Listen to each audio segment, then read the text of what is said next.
याद में खो जाऊं, तेरी याद में खो जाऊं। ओ मेरे शिव श्रीमत पर तेरी चलते रहे मेरे मीठे मीठे बाबा, मीठे मीठे बाबा की याद में खो जा।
शांति। ओम शांति। आज बाबा कहते हैं, मीठे बच्चे, पावन बनने के लिए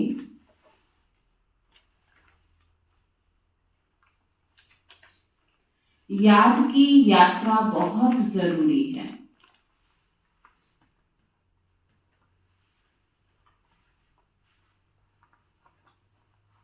यही मुख्य सब्जेक्ट है।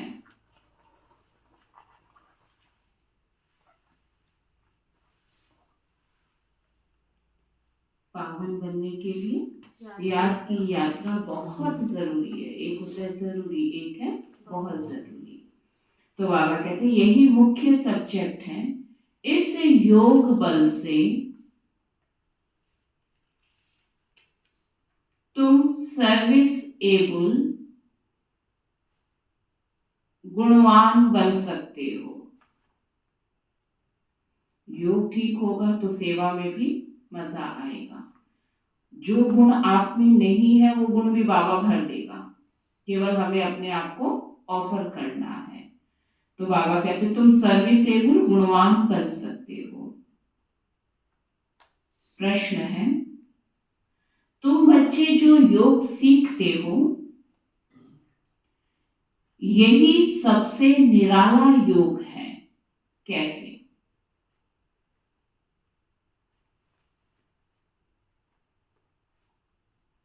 तुम बच्चे जो योग सीखते हो यह सबसे निराला योग है। बाबा कहते कैसे? आज तक जो योग सीखते या सिखाते आए,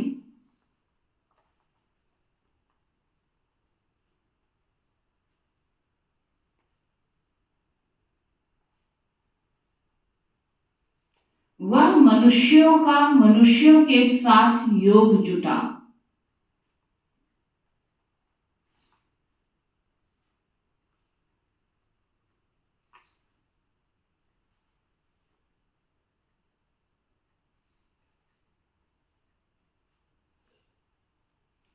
लेकिन अभी हम निराकार के साथ योग लगाते हैं।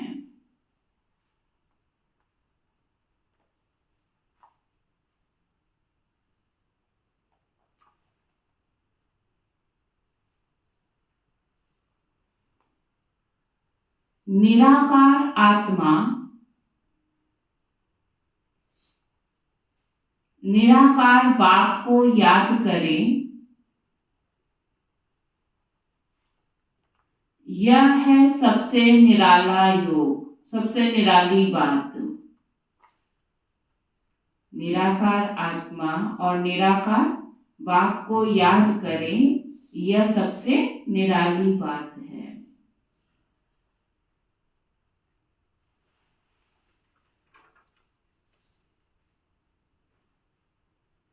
दुनिया में कोई भगवान को याद भी करते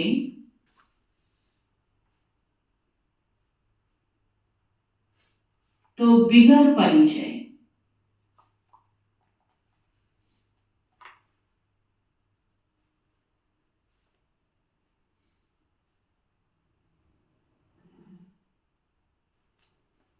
ऑक्यूपेशन के बिना किसी को याद करना यह भक्ति है।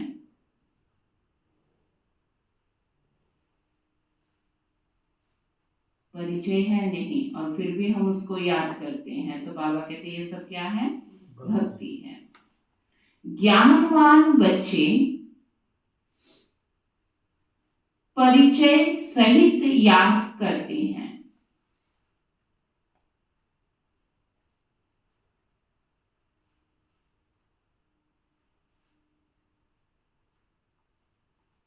तो बाबा ने क्या पक्का कराया? हमारा योग निराला है। कैसे? दुनिया में देहधारी को याद करते हैं, गुरु, संत, महात्मा, जड़ चित्र जो भी है, लेकिन यहाँ कौन किसको याद करता है? याद करने वाली भी निराकार आत्मा है और याद करती भी निराकार शिव बाबा को है। तो ये निराला योग हो गया ना, आत्मा का कनेक्शन शिव बाबा से जुड़ जाना। ज्ञान सहित है ना, परिचय सहित हम बाबा को याद करते हैं। ओम शांति। ओम शांति। रूहानी बाप बैठ बच्चों को समझाते हैं। बच्चों को पहले पहले तो बाप का परिचय मिला है।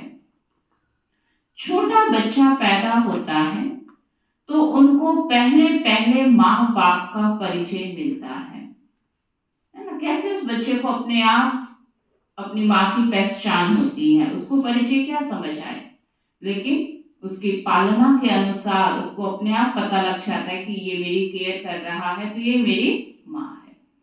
तो बाबा कहते हैं उनको माँ बाप का परिचय मिलता है। तुम्हारे में भी नंबरवार पुरुषार्थ अनुसार है, जिनको रचता बाप का परिचय मिला है। ऐसे हम बाबा के बनते हैं। बाबा के प्यार का, गुणों का, शक्तियों की जैसे जैसे महसूसता होती है वैसे वैसे हमारा निश्चय, विश्वास और दृढ़ होता जाता है। फिर हमें किसी को कोई हमें ये समझाए कि नहीं नहीं शिव बाबा ही तुम्हारा बाप है, अब ये समझाने की आवश्यकता है नहीं। क्यों? क्योंकि आपने महसूस किया है, आपकी आत्मा ने उस शक्ति को पहचान लिया है। जैसे छोटे बच्चे को पता चल जाता है ये मेरे माता, ये मेरे पिता हैं, ऐसे बाबा कहते हैं कि आत्मा को भी अब सत्य बाप की पहचान मिली है। यह भी बच्चे जानते हैं ऊंच से ऊंच बाप भी हैं, उनकी ही महिमा बतानी है। महिमा गाते भी हैं शिवाय नमः, ब्रह्मा नमः, विष्णु नमः शोभता ही नहीं है। ओम नमः शिवाय बोलते हैं, शिवाय नमः बोलते हैं, ब्रह्माय नमः, विष्णु नमः ऐसे बोले तो शब्द ही नहीं शोभता है, मैच नहीं खाता है। शिवाय नमः शोभता है, ब्रह्मा देवता नमः, विष्णु देवताय नमः अक्षर शोभता है। बाबा कहते हैं उन्हों को फिर देवता कहना पड़े। शिव के आगे कभी देवता शब्द नहीं लिखते हैं। शिव परम पिता परमात्माय नमः या ओम नमः शिवाय इस तरह शब्द आता है। ब्रह्मा विष्णु शंकर के आगे देवता शब्द आता है। तो बाबा कहते हैं उन्हों को देवता कहना पड़े, ऊंच से ऊंच है भगवान। जब कोई आते हैं तो पहले पहले बाप की महिमा जरूर बतानी है। वह सुप्रीम बाप है। बच्चे भूल जाते हैं कि बाप की महिमा कैसे सुनाएं। पहले तो यह समझाना है कि वह सुप्रीम बाप है, टीचर है, सतगुरु भी है। तीनों को याद करना पड़े। यूं तो याद शिव बाबा को ही करना है, लेकिन तीनों रूपों से। बाप तो बाप ही है, लेकिन वही बाप आपका टीचर भी है और वही बाप आपका सतगुरु। तो रूप तीन है लेकिन बाप तो एक ही है। यह तो पक्का करना पड़े। तुम बाप की महिमा को जानते हो तब तो करते हो। उन्होंने तो ऊंच से ऊंच बाप को ठीक कर भीतर में कह दिया है। मनुष्य में भी कह देते हैं, लेकिन मनुष्य तन में भी सदैव तो रह नहीं सकते। कई लोग समझते हैं आत्मा हमारे अंदर है, हमारे अंदर ही परमात्मा है। चलो तुम्हारे अंदर भगवान आया भी तो सारा दिन रहेगा क्या? या पूरा जितना जीवन है तुम्हारा उतना टाइम तो नहीं रह सकता है ना, क्योंकि एक शरीर का एक ही मालिक है। हर एक शरीर में आत्मा विराजमान है और वही उस शरीर का 24 घंटे के मालिक है। तो वो बाबा कहते हैं हमेशा तो नहीं रह सकता है ना। वह तो सिर्फ लोन लेते हैं। अगर किसी को हम बताते हैं देखो शिव बाबा ब्रह्मा बाबा के तन में आए, तो कहेंगे जब तुम ये कह सकते हो कि ब्रह्मा के तन में भगवान आया तो कोई और तन में भी आ सकता है। लेकिन ब्रह्मा का तन को शिव बाबा का तन थोड़ा ही था। तन का मालिक कौन था?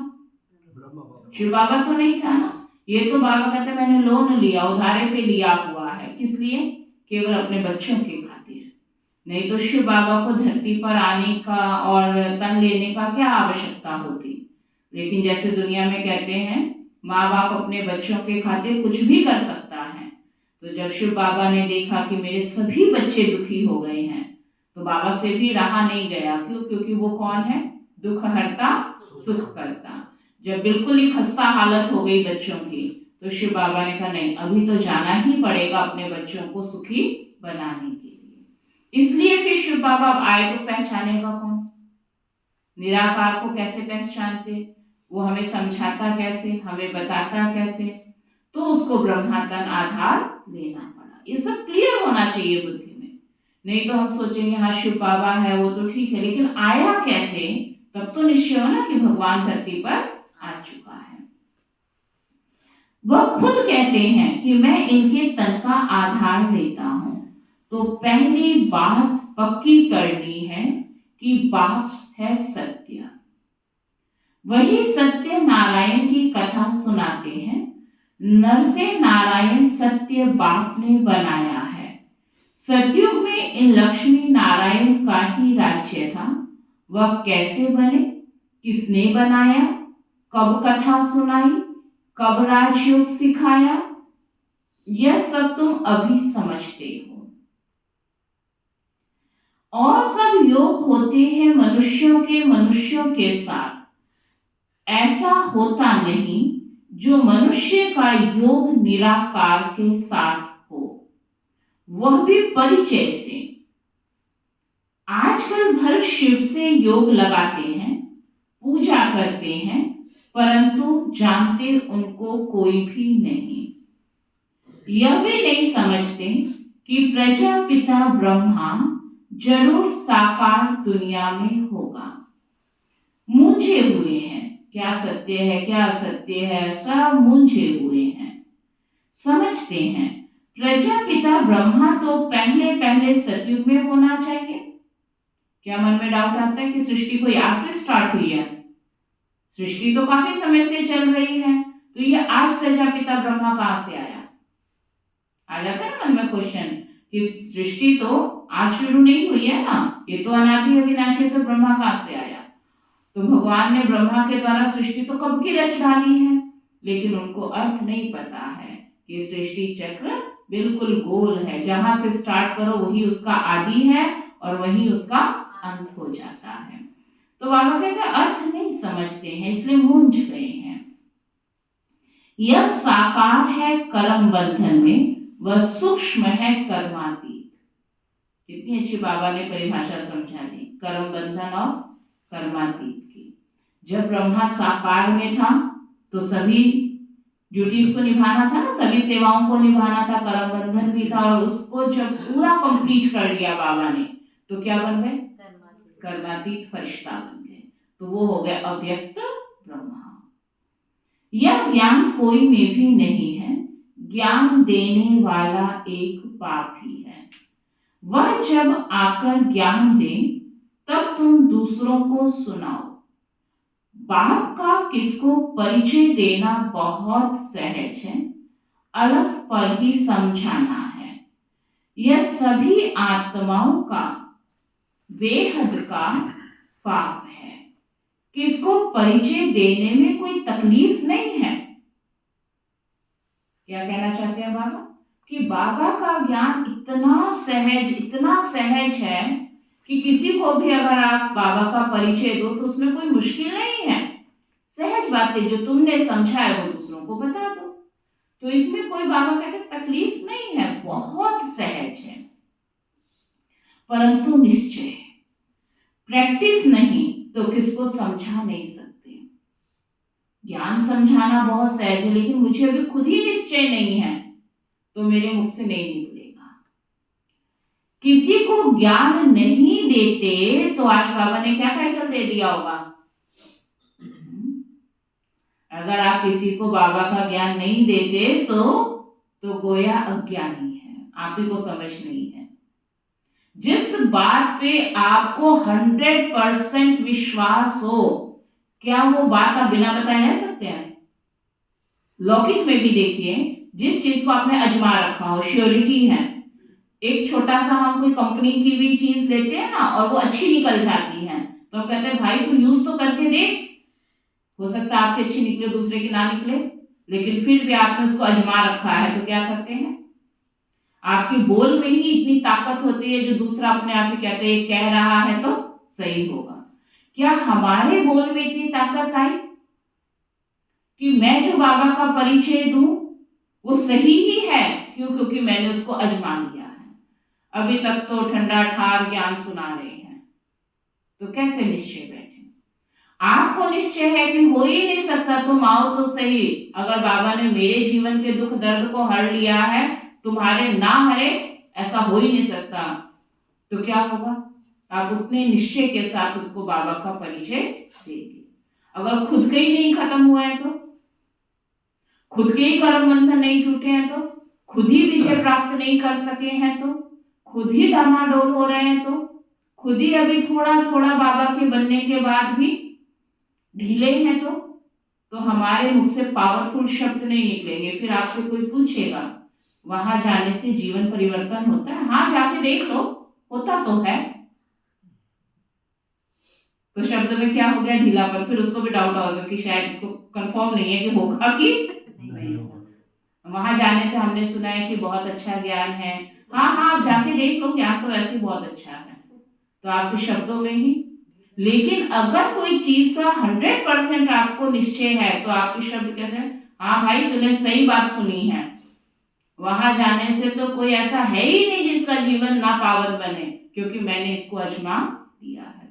तब बाबा कहते जितना निश्चय आपका होगा, उतना आपके शब्दों में ताकत होगी, उतना आप डाउटफुल बात नहीं करेंगे। तब बाबा कहते हैं कि बच्चे, बाबा ने क्या बात पक्की कराई, क्या बात चली कि उतना आपको निश्चय है, परंतु निश्चय नहीं, प्रैक्टिस नहीं तो किसको समझा नहीं सकते, किसको ज्ञान नहीं देते तो अज्ञानी है, ज्ञान नहीं तो भक्ति है ना, देह अभिमान है। अब हम कौन से लिस्ट में वो चेक कर ले? ज्ञान होगा किसको? जो देही अभिमानी है, उसको कोई शर्म नहीं है। क्यों? क्योंकि उसने सत्य को स्वीकार किया है, अभिमान नहीं आएगा, देही अभिमानी है। हम आत्मा है, हमारा बाप परम पिता परमात्मा, वही बाप टीचर सतगुरु भी है। प्रजापिता ब्रह्मा भी है ना, बाप ने प्रजापिता ब्रह्मा का ऑक्यूपेशन भी बताया है, तो अपना भी ऑक्यूपेशन बताया है। मनुष्य में तो शिव और शंकर को मिलाकर एक कर दिया है। कहते हैं शंकर ने आंख खोली तो विनाश हो गया।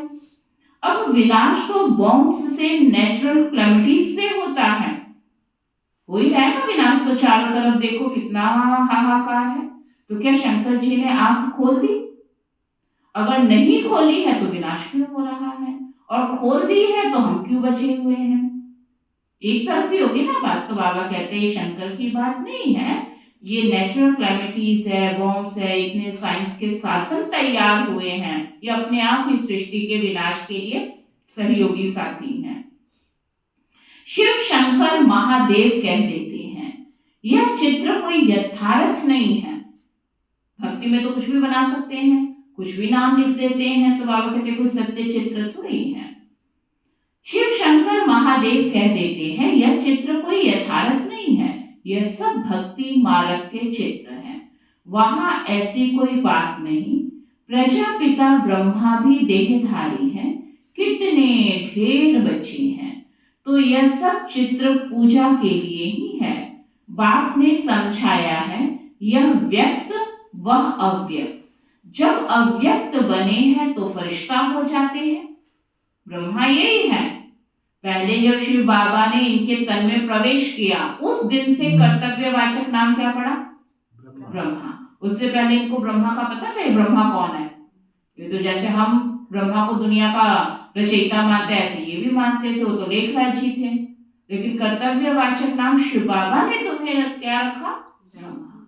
तो वो बाबा कहते हैं कि यह अभी साकार और वह सूक्ष्म है, दोनों है जरूर, व्यक्त भी और अव्यक्त भी। सूक्ष्म वतन में भी जाते हैं, बाप ने समझाया है प्रजापिता ब्रह्मा जो मनुष्य है वही फरिश्ता बनता है, फिर राजाई का भी उसमें दिखाया है, फिर यह राज्य करेंगे। सूक्ष्म वतन के चित्र ना हो तो समझाने में मुश्किलात होती है। वास्तव में विष्णु का चतुर्भुज रूप भी है नहीं। तो ना बाबा सारा एक एक बात क्लियर कर रहे हैं। ये सूक्ष्म वतन तो तुम्हें समझाने के लिए चित्रों में बनाया गया है। ऐसा नहीं कि कोई ऊपर सूक्ष्म वतन बना के बैठे हुए हैं और वहां कोई दुनिया बसी हुई है। ये तो बाबा बच्चों को समझाते हैं कि जो सूक्ष्म वतन में विष्णु का जो चित्र दिखाया, बाबा कहते हैं वास्तव में विष्णु का चतुर्भुज रूप भी है नहीं, यह भक्ति मार्ग के चित्र हैं। तो विष्णु कौन? विष्णु कौन? ये सिंबल है श्री लक्ष्मी और श्री नारायण जी का। तभी तो पालन करता कहा, जब वो राजा बनेंगे तो राजा तो नेचुरल अपनी प्रजा का है ना, वो तो उसके अंदर कर्तव्य ही है। तो बाबा कहते हैं कि श्री लक्ष्मी नारायण का कंबाइंड स्वरूप ही यह विष्णु है। विष्णु कोई एक व्यक्ति नहीं है, कोई अलग आत्मा नहीं है जिसने कोई जन्म लिया हो और जन्म लेके चार भुजा पैदा हुआ हो और वो कोई बड़े होके भगवान बन गया हो। तो बाबा कहते हैं ये कर्तव्य है ना केवल विष्णु। तो बाबा कहते हैं यह है भक्ति मार्ग के चित्र। बाप समझाते हैं आत्मा को ही पतित से पावन बनना है, पवित्र बनकर चली जाएगी अपने धाम। आत्माएं निराकारी दुनिया में रहती हैं, यहाँ है साकारी। बाकी सूक्ष्म वतन की कोई मुख्य कहानी है नहीं। मेन तुम्हारा कनेक्शन कहाँ से है? साकारी दुनिया और निराकारी दुनिया। बस आत्माएं यहाँ आती हैं तो पाठ बजाती हैं शरीर धारण कर, और फिर जब हम शरीर छोड़ देंगे तो कहाँ चले जाएंगे? अपने बाबा के पास, अपने असली घर परम धाम में। बस इतना सा बात समझनी है। आए कहां से, जाना कहां है। बाबा कहते हैं तो पहले सबको बाप का परिचय देना है। भक्ति मार्ग में भी बाबा को हे भगवान, हे प्रभु कहते हैं। सिर्फ जानते नहीं, हमेशा कहते हैं शिव परमात्माय नमः। शिव देवता कभी नहीं कहेंगे, ब्रह्मा देवता कहेंगे। शिव को परम पिता परमात्मा ही कहते हैं। इसलिए शिव के लिए क्या लिखते? गॉड फादर कहते हैं, है ना। परमात्मा की महिमा में तुम ही माता, तुम ही पिता, तुम ही बंधु, तुम ही सखा, सब महिमा गाई जाती है शिव के आगे। बाकी देवी देवताओं से हमारे सर्व संबंध नहीं हो सकते हैं, है ना। देवियों के आगे जाएंगे तो कहेंगे ये हमारी माँ है। कृष्ण के आगे जाएंगे तो कहेंगे कृष्ण जैसा बच्चा मिले, कृष्ण जैसा भाई मिले, है ना। तो बाबा कहते हैं लेकिन परमात्मा निराकार के आगे जाते हैं तो सर्व संबंध, माता पिता बंधु सखा स्वामी सतगुरु जो मर्जी जोड़े।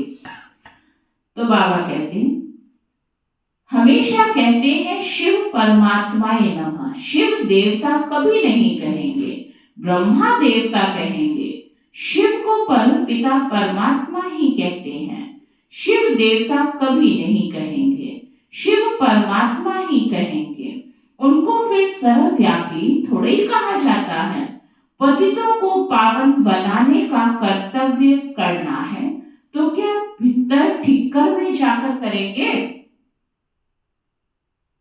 उससे कैसे करेंगे सोचो। पत्थर कभी बोल सकता है क्या? तो कैसे बाबा अपना कार्य करें? इसको ही घोर अंधियारा कहा जाता है। यह भी ड्रामा में नूंद है। बाप आकर समझाते हैं यदा यदा ही धर्मस्य। तो किसकी ग्लानि? किसकी ग्लानि? श्लोक आता ना संस्कृत में, जब धर्म की ग्लानि हो जाती है तो अधर्म बढ़ जाता है। तो ये दोनों चिन्ह भी दिखाई दे रहे हैं। ग्लानि भी पूरी हो चुकी है और अधर्म भी बढ़ चुका है। वो लोग तो श्लोक सुनाकर फिर अर्थ सुनाते हैं। यह तो तुम बच्चों को वहां जाकर देखना चाहिए, बोलना चाहिए कि हम इनका अर्थ समझाते हैं। अब ये बाबा सेवा की विधि सिखा रहा है। जहां ये श्लोक बोलते हैं वहां जाओ, उनको जो समझाने का तरीका सुनो, फिर उनके अर्थ को सुनने के बाद उनको बोलो आओ हम आपको इनका वास्तविक अर्थ समझाते हैं। तो उनको फिर सुनकर जाकर देखना चाहिए, फिर बोलना चाहिए हम इनका अर्थ समझाते हैं। फिर फट से बैठ सुनाना चाहिए। मौका गंवाना नहीं चाहिए। अभी तुमने ये बोला, वहीं उस बात को पकड़ लो और उसके बाद उसका अर्थ बहुत नम्रता से, बहुत प्यार से, सम्मान के साथ उनको उसका अर्थ समझाना चाहिए। ऐसे थोड़े ही समझेंगे कि यह बीके है। अगर दूसरी ड्रेस पहन के आप चाहते हैं, कलर्ड कपड़ों में चाहते हैं, तो क्या पता आप कौन है, लेकिन जाके सेवा कर सकते हैं ना। भले सफेद ड्रेस है परंतु छापा थोड़ी लगा हुआ है। आजकल तो दुनिया में भी बहुत है जो व्हाइट ड्रेस पहनते हैं। कई बार तो जाते हैं ना तो ऐसे इतने व्हाइट होते हैं, उनको देख के हमें मन में क्या आता है, शायद ये भी हमारे बीके ही होंगे, बिल्कुल व्हाइट ड्रेस पहनते हैं। तो बाबा कहते कोई छापा थोड़ी लगाया है कि व्हाइट ड्रेस है तो आप बीके ही हैं। तुम कहां भी जाकर सुन सकते हो और कह सकते हो, इसका अर्थ तो बताओ। पहले उनसे पूछो, फिर वो कुछ बताएंगे, कुछ आप बोलेंगे। देखो वह क्या सुनाते हैं। बाकी यह इतने सब चित्र तो डिटेल समझने के हैं, अथाह ज्ञान है। ज्ञान, बाबा कहते सागर को शाही बनाओ तो भी अंत नहीं है, इतना ज्ञान है तो भी अंत नहीं। फिर सेकंड की भी बात सुनाई, सिर्फ बाप का परिचय देना है। वही बेहद का बाप स्वर्ग का रचयिता है। हम सभी उनके बच्चे ब्रदर्स हैं, तो हमको भी जरूर स्वर्ग का राज्य क्या करना है। हमारे पास भी स्वर्ग का राज्य होना चाहिए ना, परंतु सबको तो मिल ना सके। बाप आते ही हैं भारत में और भारतवासी ही स्वर्गवासी बनते हैं, दूसरे तो आते ही पीछे हैं। यह तो बहुत सहज है परंतु समझते नहीं हैं। बाबा को तो वंडर लगता है। एक दिन गणिकाएं आदि भी आकर सुनेंगी, है ना। पिछाड़ी में आने वाले तीखे हो जाएंगे, वहां भी कोई जाकर सर्विस कर सकते हैं। बहुतों को लज्जा आती है, देह अभिमान बहुत है। बाबा कहते वैश्याओं को भी समझाना है। भारत का नाम भी उन्होंने ही गिराया है। इसमें मुख्य चाहिए योग बल।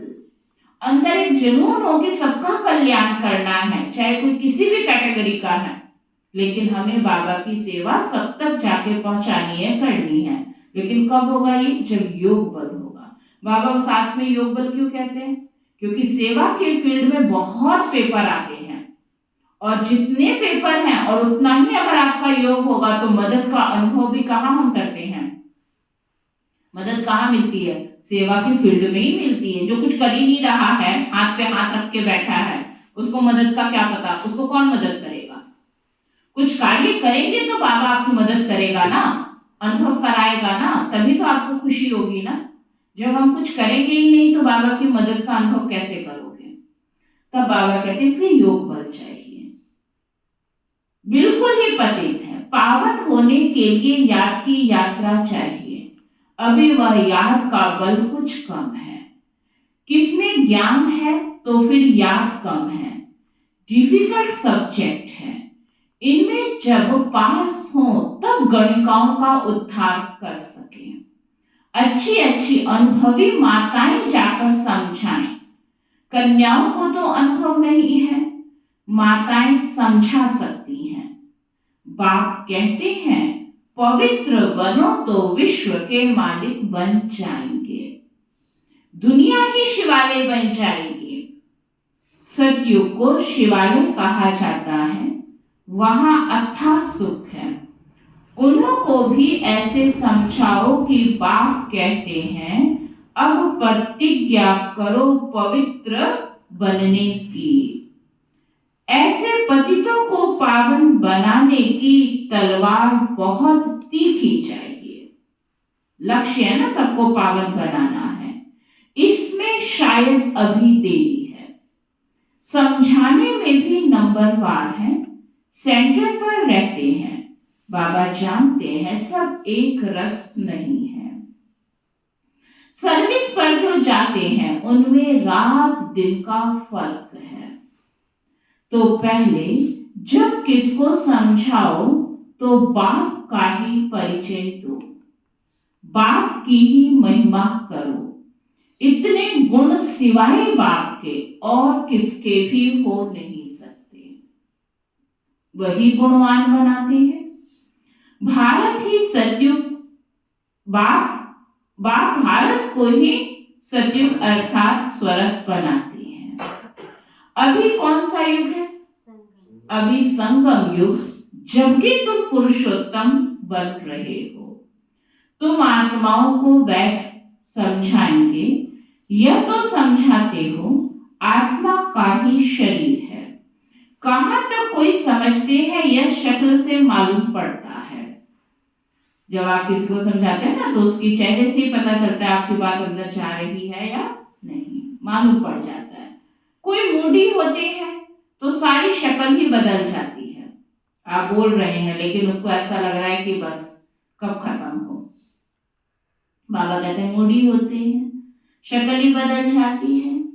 आत्मा समझ बैठेंगे तो शक्ल भी अच्छी रहेगी। यह भी प्रैक्टिस होती है। घर गृहस्थ में रहने वाले इतने उछल नहीं सकते क्योंकि गोरख धंधा लगा पड़ा है ना। माना सेवा तो करना चाहते हैं लेकिन इतना टाइम नहीं निकालते हैं। क्यों? क्योंकि अपने घर के कारोबार है ना, वो सब भी तो साथ है ना। पूरा अभ्यास करे तब चलते फिरते उठते बैठते पक्के हो। याद से ही तुम पावन बनते हो।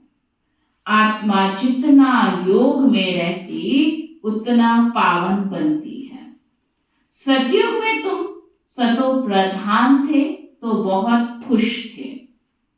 अभी संगम युग पर तुम हंसते बहलते रहते हो।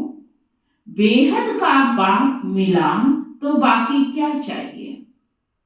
तो ना, अब तो कैसा रहना चाहिए जीवन हमारा? खुश, हंसते बहलते। क्यों? बेहद का बाप मिल गया और क्या चाहिए। कोई बात भी आ जाए तो उसके आगे किसको खड़ा कर दो? बाप को खड़ा कर दो। तो बाप छोटा और बाप तो है ही बड़ा।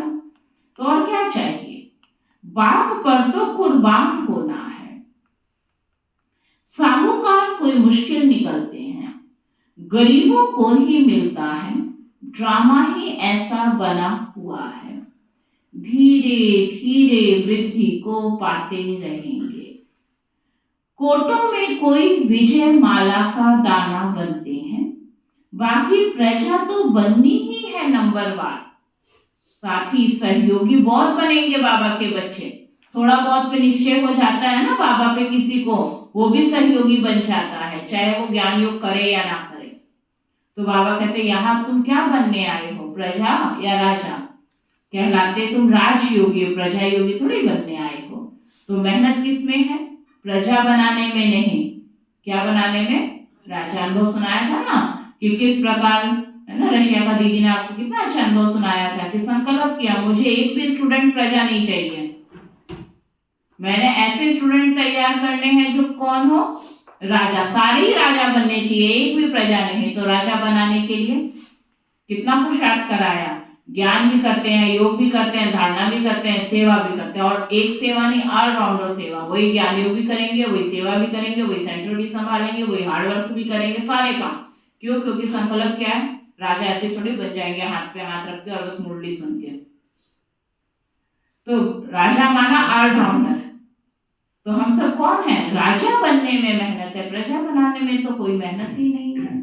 एक प्रदर्शनी करो उसमें कितने आ जाते हैं, ज्ञान सुन लेते हैं, थोड़ा बहुत निश्चय भी हो जाता है। कई ऐसे भी हैं साल में एक बार बाबा के घर आते हैं, तो सब प्रजा तो बहुत बन जाएगी, लेकिन मेहनत है राजा बनने में।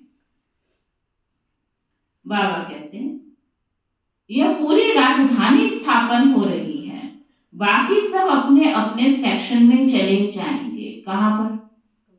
परम धाम में। जो सतयुग की आत्माएं नीचे और बाकी सब अपने घर में अपने अपने स्थान पे शांति से जाके विराजमान हो जाएंगे। तो बाप समझाते हैं बच्चों को दैवी गुण भी धारण करने हैं। तुम्हारा खान पान भी अच्छा चाहिए। तुम्हें कभी यह आश नहीं रखनी है कि मैं फलानी चीज खाऊं।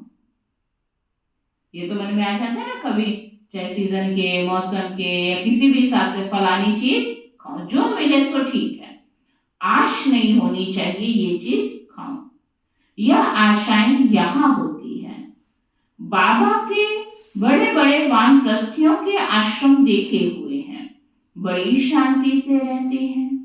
यहाँ तो यह बेहद की बातें सब बाप समझाते हैं।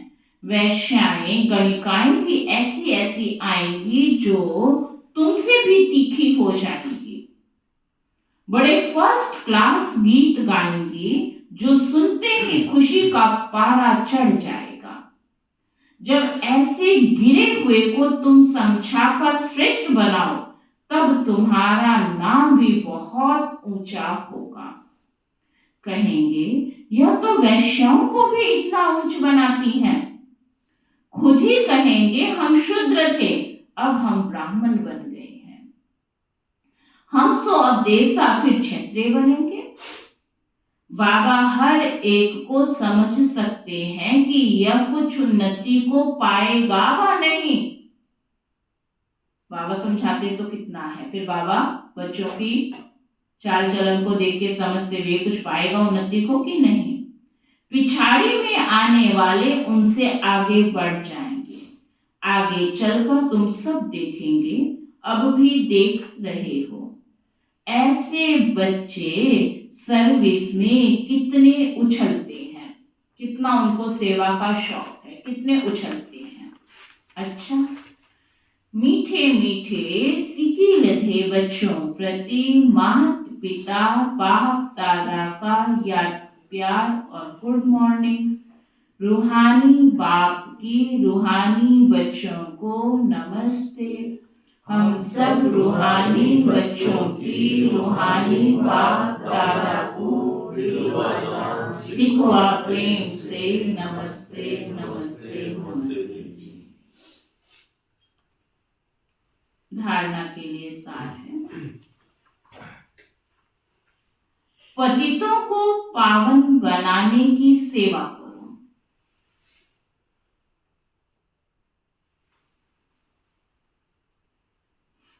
गणिकाओं वैश्याओं को ज्ञान दो।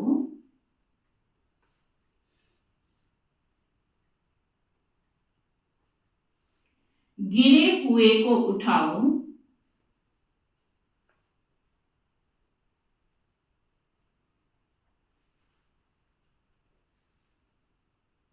उनका उद्धार करो।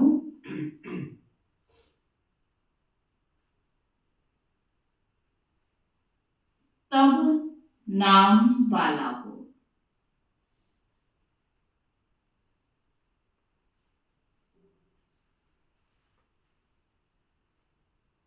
स्वयं की दृष्टि को पवित्र बनाने के लिए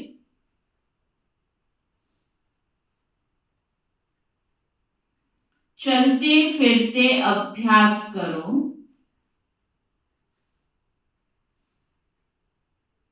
कि हम आत्मा हैं।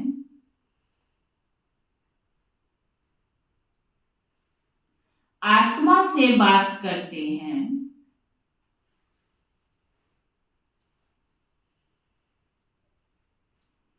बाप की याद में रहो तो पावन बन जाएंगे।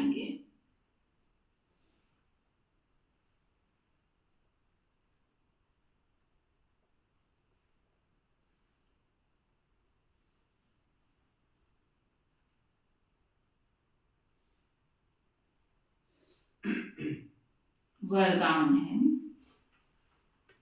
अनादि स्वरूप की स्मृति द्वारा संतुष्टता का अनुभव करने और कराने वाले संतुष्ट मणि भव। कौन सा स्वरूप पक्का करा रहा बाबा? अनादि स्वरूप की स्मृति द्वारा संतुष्टता का अनुभव करने और कराने वाले कौन? संतुष्ट मणि भव। अपने अनादि और आदि स्वरूप को स्मृति में लाओ। अनादि आदि स्वरूप कौन सा है? परम धाम निवासी स्वरूप, अनादि अविनाशी आत्मा जिसका कभी विनाश नहीं होता। परम धाम से कहाँ आए? सतयुग में, तो वो हो गया आदि स्वरूप। दोनों ही स्वरूप आप देख लो। सतयुग में परम धाम में आत्मा सब संतुष्ट है, जो जहां बैठी हैं किसी को कोई शिकायत नहीं, सभी गुणों शक्तियों से परम धाम में पवित्र बनकर गई हैं। और जहां पवित्रता है वहां संतुष्टता तो है नहीं। फिर जब आपका पहला जन्म है, सतयुग में हो या त्रेता में हो, जब भी आप इस सृष्टि पे आदि में आओगे, तब भी आप कैसे थे? गुणों से भरपूर थे। तो इसलिए बाबा हमेशा कहते हैं अपना अनादि और आदि स्वरूप स्मृति में रखो। आप जो आज हो वो आप नहीं हो। क्यों? क्योंकि ये तो आप कई जन्मों के पुराने स्वभाव संस्कार के कारण, संग के रंग के कारण, आत्मा विकारी बनने के कारण आज ऐसी हो गई है। लेकिन आपकी आत्मा ऐसी नहीं थी। आप कैसे थे? जैसे कोई छोटा बच्चा बचपन में बहुत शरीफ हो, अच्छा हो, तो उसको बिगड़ जाए तो क्या कहते हैं उसको? कि तू ऐसा था नहीं, पता नहीं तू ऐसे कैसे हो गया है।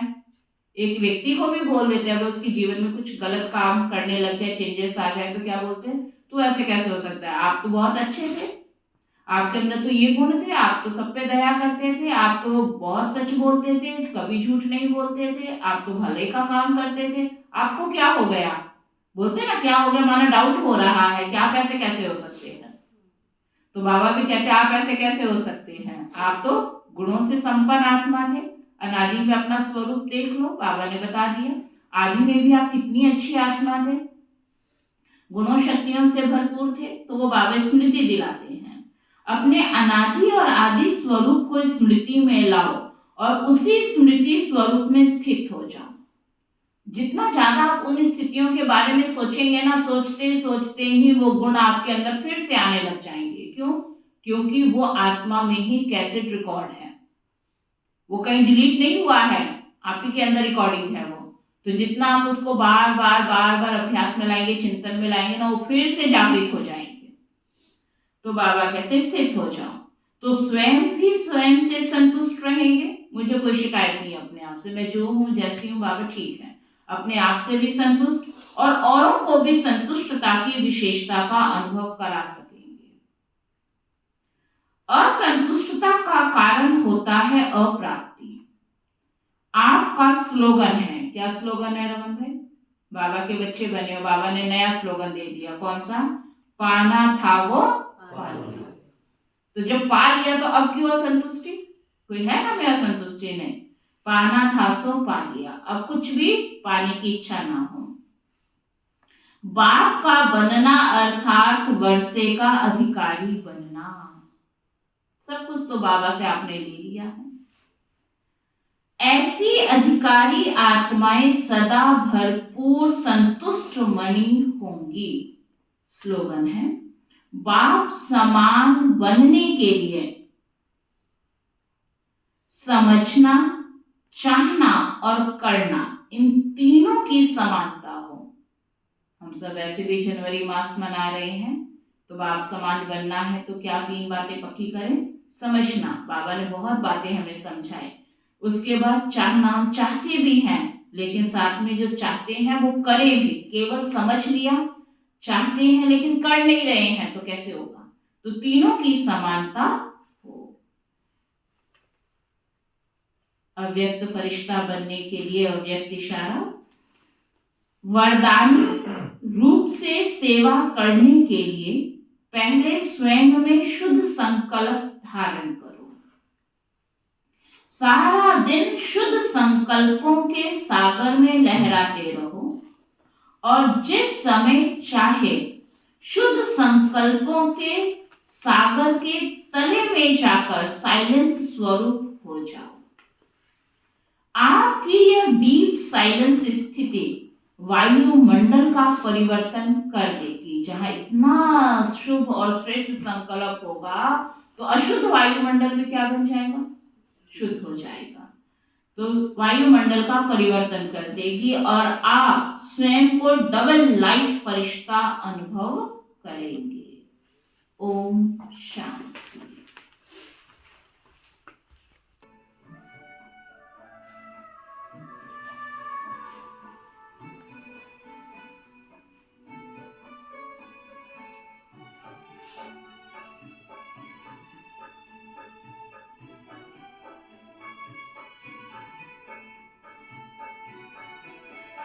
क्या मैं क्या देखा मुझ में, क्या मैं क्या